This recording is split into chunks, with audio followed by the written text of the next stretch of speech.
There's only one question that needs to be asked here, and it's going to decide whether you're going to like this movie or hate this movie. Were you a fan of the original Beauty and the Beast cartoon by Disney way back in the day?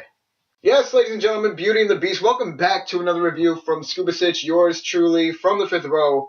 Let's talk about Beauty and the Beast. Directed by Bill Condon, starring Emma Watson, Dan Stevens, Luke Evans, Josh Gad, and plenty of others. It's another addition to Disney's ongoing series of remaking their classics. We got Maleficent, we got Cinderella, we got The Jungle Book.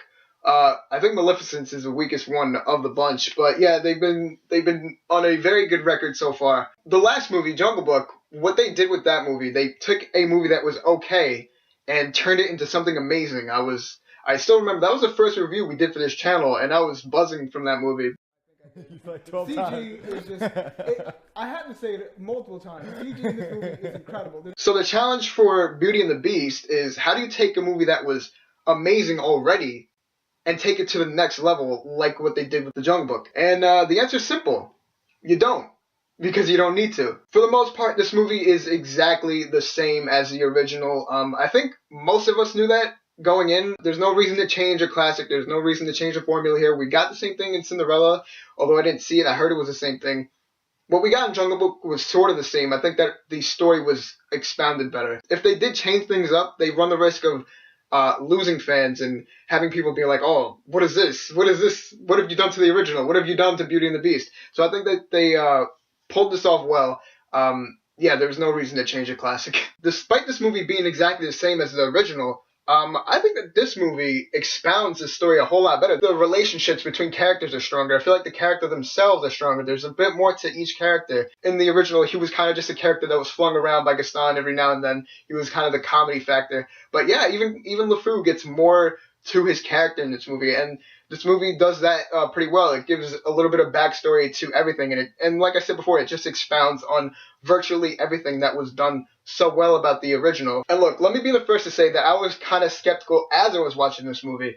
The first 10 minutes I was like, I don't think I'm going to like this as much because I already missed the expressive animation that the original provided. But wow, did these actors win me over. Emma Watson owns the role as Belle. Josh Gad does amazing as LeFou. Obviously, they made a big deal about his character being openly gay, the first openly gay character in the Disney universe. It doesn't change anything about the movie, but still, it's going to trigger some people.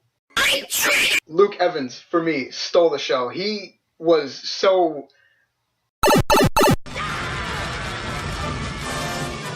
The man owns the role as Gaston. He becomes Gaston. It's so good. I mean, of course, this movie has some extra musical notes.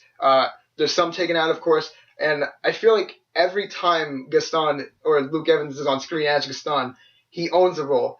You cannot take your eyes off this man every time he's on screen. I enjoyed this movie. I didn't really care. I mean, I expected it to be the same as the original.